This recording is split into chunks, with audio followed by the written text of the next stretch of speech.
Magandang gabi po. Ako po si Kuya Ervin, isa pong prevention specialist at um, health advocate.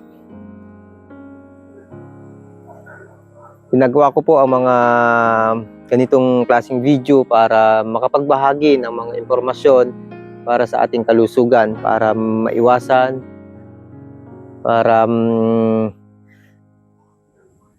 mapanatili yung pagtaas ng ating lifespan po.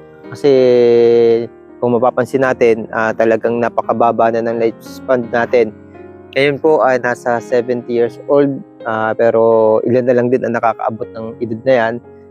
Karamihan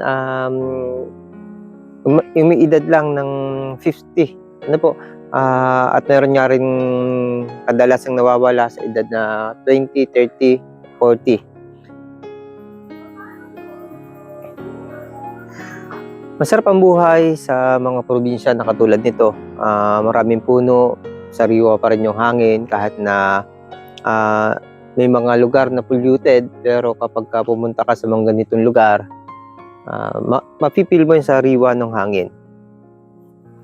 Maraming mga puno, maraming mga area na pwede mong pagtaniman, ang mga gulay, prutas, at ibang mga klase ng herbs. Palagi ang kong binabanggit ang tungkol sa herbs, tungkol sa tea, kaya nga yung aking channel ay Tea TV. Kasi kasama sa prevention, sa pag-iingat ng kalusugan, ng tamang pangangatawan, ang mga tea, ang mga herbal medicine.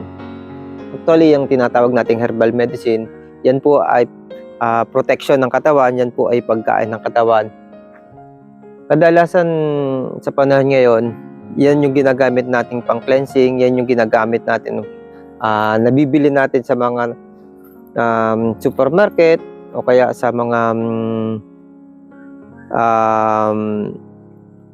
networking, yung mga food supplement.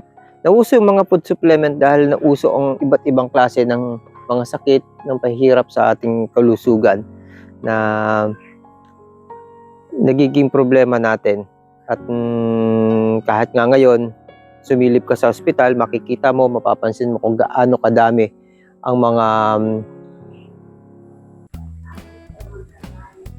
pasyente at hindi nawawala o hindi nalalayo ang bilang ng mga kabataan.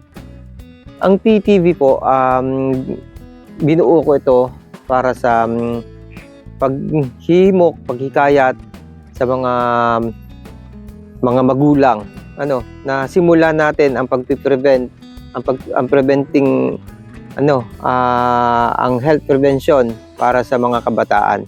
Kasi kapag nasanay ang mga kabataan sa makabagong pamumuhay, mga bagong pagkain, mahirap na po natin itong i-correct. Diyan na, ako, karanasan ko yan ngayon na hindi kasi ako nakapag prevention para sa mga anak ko.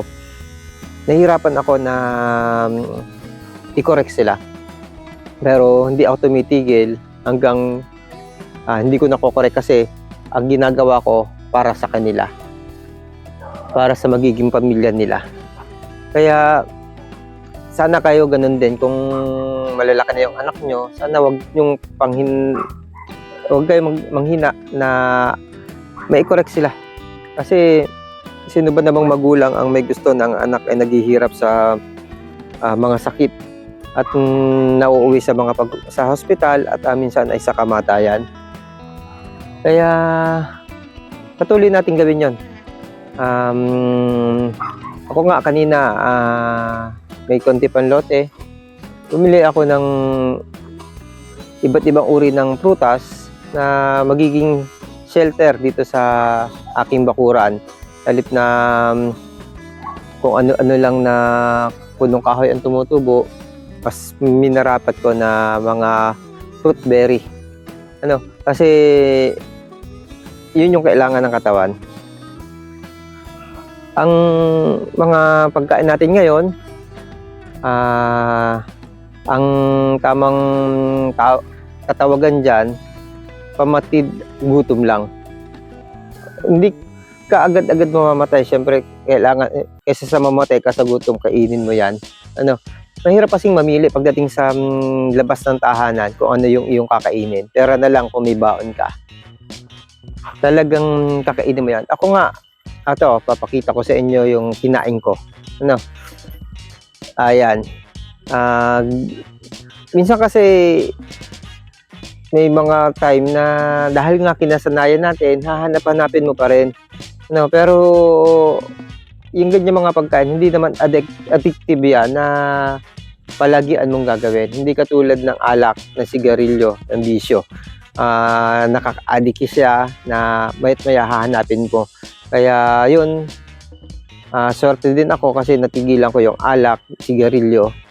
Kasi kung hindi, hahanap-hanapin ko talaga yon. Saka yung mga pagkain. Actually, ako, yun nga, nagtatrabaho ako sa isang ahensya ng gobyerno. Pangkaraniwan na halos araw-araw ko na napapakinggan ng tungkol sa pagkain, lalo na sa mga kababaihan. Ang hilig nilang kumain at hindi nila alintana yung mga sakit na dadapo sa kanila. Yung ahensyang kinabibilangan ko, isang batang ahensya sa gobyerno at karamihan sa mga kasama ko mga bata. Kaya yun, walang pattern na yung mga ang pinakamatanda sa opisina namin parang kasama ako. Hindi gaanong katandaan. Hindi katulad ng mga matatandang opisina katulad ng mga local government na may mga ngaral. Ako kung mangangaral ako doon, hindi naman gaanong paniniwalaan kasi halos magkakaedad lang kami o tumanda man ako ay hindi gaanong kalakihan. Yun nga, sana sa mga ginagawa kong ito, makahikayat ako. Kahit ikaw lang, kaibigan. At inaasahan ko na sana maging practice ito sa iyong tahanan at makahikayat ka sa mga mahal mo sa buhay. At para maging tumaas ang ating lifespan para sa ating mga kapamilya. Yun lang naman. Sige at God bless you. Ingat tayo.